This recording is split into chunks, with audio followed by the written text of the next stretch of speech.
Di video sebelumnya, kita sudah berkenalan dengan para ilmuwan hebat yang membuat kita sekarang hidup dengan ilmu kimia. Untuk beberapa menit ke depan, kita akan membedakan, karena kimia merasa spesial, antara perubahan kimia dengan fisis, bagaimana perbedaannya, dan penggolongan materi berdasar kimia versus fisis.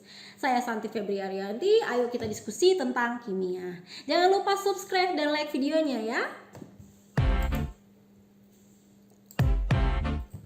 Materi adalah segala sesuatu yang memiliki massa dengan simbol M dan menempati ruang, berarti dia memiliki volume, simbolnya adalah V.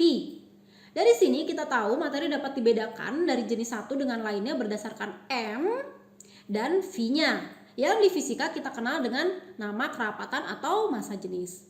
Berdasarkan sifat fisis, materi dapat dibedakan dari wujudnya, warnanya, titik lelehnya, dan lain-lain. Untuk sifat kimia, materi dibedakan dari kereaktifannya. Contohnya, bensin versus minyak tanah. Bensin lebih mudah terbakar dari minyak tanah. Bukan hanya sifat yang dibedakan secara fisis dan kimia, perubahan materi juga dibedakan secara fisis dan kimia. Simpel aja, beda perubahan fisis dan kimia terletak pada hasil akhirnya. Jika perubahan fisis tidak disertai pembentukan zat baru, maka bertolak belakang perubahan kimia malah menghasilkan jenis dan sifat materi yang baru. Contoh, saya punya berbagai macam materi yang kita gunakan sehari-hari di sini. Ada air, ada es batu, ada kacang. Nah, jika es ini mencair dan air ini saya didihkan, ini merupakan perubahan fisis. Karena air tetaplah air, H2O. Walaupun ada perubahan wujud dari padatan atau es ke cairan ke dalam bentuk uapnya. Sekarang saya punya paku yang berkarat. Nah, tentunya yang terjadi adalah perubahan kimia. Jika saya memiliki kacang, kemudian saya pengen makan roti sekarang.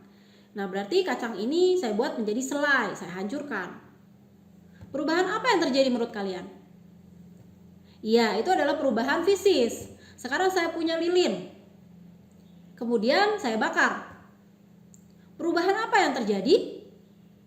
Nah, di sini ada dua jenis perubahan. Ketika sumbu dibakar, tentunya sumbu berubah menjadi abu, dan itu adalah perubahan kimia. Namun ketika terkena panas dan lilin meleleh, yang terjadi adalah perubahan fisis.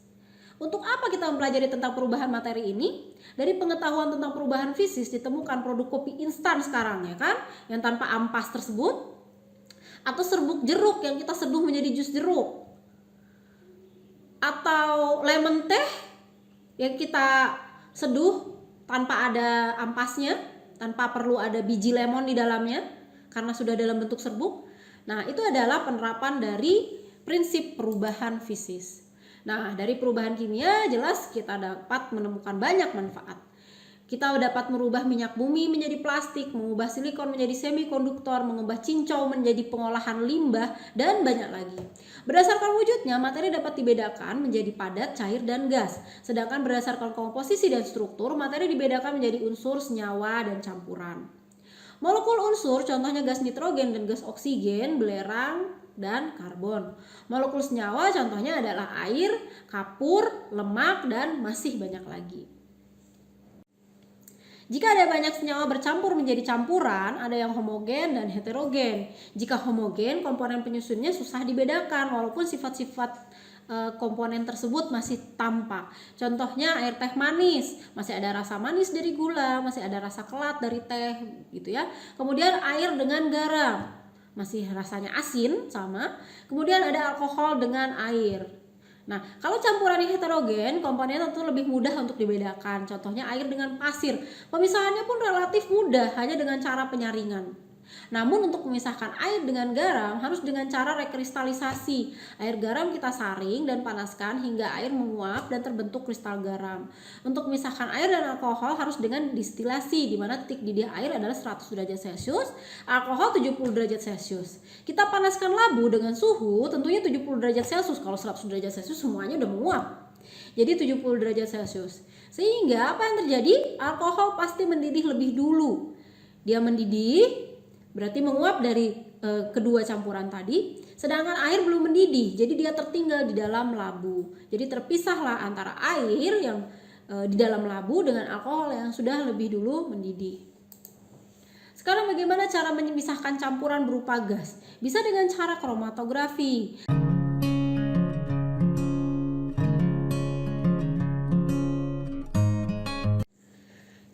homogen atau biasa kita sebut dengan larutan ditentukan oleh jumlah komponen masing-masing. Karena itu kadang kalau kita minum sup keasinan misalnya, dibilang ini mah bukan sup pakai garam, tapi garam pakai sup. Ya seharusnya garam di sini adalah zat terlarut dan air adalah zat pelarut, di mana air ditambah garam menjadi larutan. Karena itu dikenal adanya kadar atau persen kadar. Jika kita ingin mengetahui jumlah zat terlarut terhadap seluruh bagian larutan. Oke, begini ya. Larutan merupakan campuran serba sama dengan komposisi yang dapat diatur. Dia terdiri dari pelarut dan zat perlarut.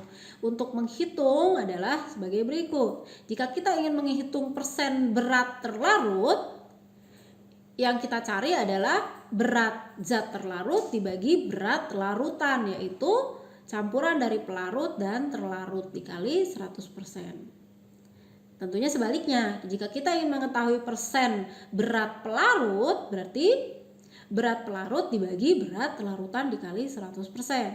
Nah, persen ini bisa ada persen massa atau persen berat, kemudian ada persen volume. Nah, kalau persen volume tentunya kita untuk mencari persen volume zat A dibagi volume larutan dikali 100%. Oke, jadi kalau kita ingin mencari kadar zat A, tapi dalam kondisi ppm-nya part per million atau dalam bahasa Indonesia bagian per juta gitu ya, berarti harus tahu masanya atau volume zat A dibagi masanya atau volume larutannya dikali 10 pangkat 6. Oke, begini latihan soalnya.